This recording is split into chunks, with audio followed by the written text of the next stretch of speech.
Chers téléspectateurs, Assalamu alaikum wa rahmatullahi wa barakatuhu. Que la paix soit sur vous. Bienvenue à notre septième partie sur la vie de Hazrat Ousmane bin Affan radiallahu ta'ala anhu. Après la mort de Hazrat Ousmane bin Affan, Médine restait entre les mains des rebelles. Il n'avait pas permis que le corps de Hazrat Ousmane radiallahu ta'ala anhu soit enterré pendant 3 jours. En ce qui concerne l'héritage laissé par Hazrat Ousmane radiallahu ta'ala anhu, le jour de son martyre, son trésorier avait près de 30 millions de dirhams et 150 000 dinars, qui ont été tous pillés. Il a également laissé 1000 chameaux dans un palais appelé Rabaza. Il y avait aussi d'autres endroits où il faisait l'aumône. Quand Hazrat Ousmane radiallahu ta'ala anhu avait la richesse, il l'a dépensée entièrement pour le bien-être du peuple. Il l'a donné à des œuvres caritatives.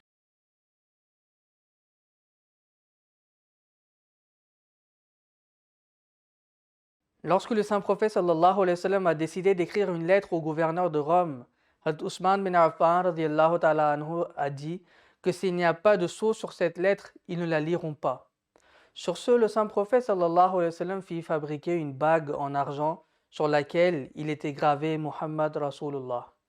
Cet anneau a ensuite été transmis à Hazrat Abu Bakr radiallahu ta'ala anhu, puis à Hazrat Umar, puis dans le califat de Hazrat Ousmane radiallahu ta'ala anhu, un compagnon a accidentellement perdu l'anneau.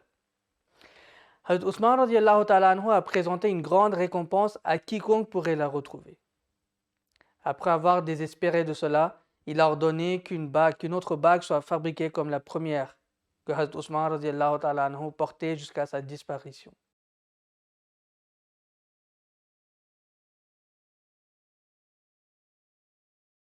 Hazrat Ousmane radiallahu ta'ala anhu faisait partie des 10 personnes qui ont reçu la bonne nouvelle du paradis. Le saint prophète sallallahu alayhi wa sallam a parlé de Hazrat Ousmane radiallahu ta'ala anhu étant avec lui au paradis. Il a déclaré que chaque prophète a un ami très cher et que le mien au paradis sera Hazrat Ousmane radiallahu ta'ala anhu.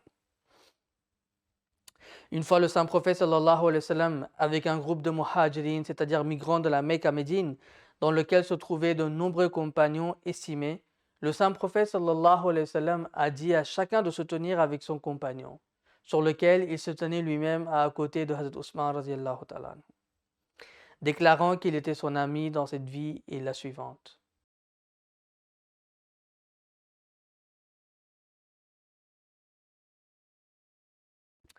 Hazrat Ousmane bin Affan radiallahu ta'ala anhu a acheté un terrain pour 10 000 dirhams pour l'expansion de Masjid al-Nabawi et l'a offert au saint prophète sallallahu alayhi wa sallam. Le saint prophète sallallahu alayhi wa sallam a dit qu'il l'achèterait et qu'en échange d'une maison dans le ciel sera donnée à Hazrat Ousmane radiallahu ta'ala anhu. Le saint prophète sallallahu alayhi wa sallam avait posé la première pierre de cette mosquée la première année après la migration. Le premier agrandissement de la mosquée a eu lieu en 7e année après l'hégire. Il a été encore élargi dans le califat de Hazrat Omar radiallahu ta'ala anhu, mais il n'a pas changé la façon dont il a été construit à l'origine. Puis pendant le califat de Hazrat Ousmane radiallahu ta'ala anhu, Masjid al-Nabawi a été agrandi une fois de plus. Et il a remplacé la structure par des murs de pierre et l'a beaucoup embelli. Par la suite, après consultation de ses compagnons et avec la nécessité d'un nouveau bâtiment, Hazrat Ousmane radiallahu ta'ala anhu a parlé devant les gens et les a informés qu'il reconstruirait Masjid al-Nabawi. Hormis quelques compagnons, la majorité était d'accord avec la proposition. Hazrat Ousmane radiallahu ta'ala anhu ne souhaitait imposer cela à personne. Il a donc acheté les maisons voisines de ceux qui ne souhaitaient pas que la reconstruction les affecte. Ainsi, la reconstruction de Masjid al-Nabawi a été achevée en année 30 après l'hégire. Hazrat Ousmane radiallahu ta'ala anhu a continué à l'entendre dans toutes les directions et a embelli les murs et les portes. Hazrat Ousmane radiallahu ta'ala anhu a également construit un mur pour le mihrab afin qu'il soit protégé et que la congrégation puisse voir l'imam. Le Messie promis alayhi wassalam, a déclaré qu'il compare Hazrat Ousmane radiallahu ta'ala anhu à Hazrat Sulaiman alayhi salam, car ils avaient tous deux un amour et une passion pour la construction. En raison de la dissension à l'époque de Hazrat Ali radiallahu ta'ala anhu, une grande partie de cela a été mise en attente et la majorité de ce travail a été en fait achevé à l'époque de Hazrat Ousmane radiallahu ta'ala anhu. Masjid al-Haram a également été agrandi en l'année 26 après l'hégire par Hazrat Ousmane radiallahu ta'ala anhu. Il a acheté les propriétés environnantes pour permettre cela.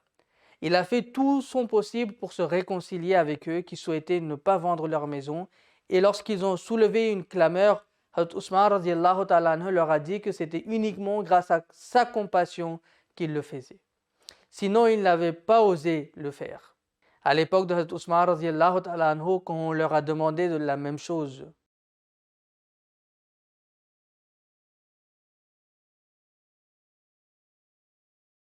la première mission navale a eu lieu à l'époque de Hazrat Ousmane radiallahu ta'ala anhu. Amir Muawiyah avait demandé à l'époque de Hazrat Omar radiallahu ta'ala anhu de le faire, mais il ne lui a pas permis.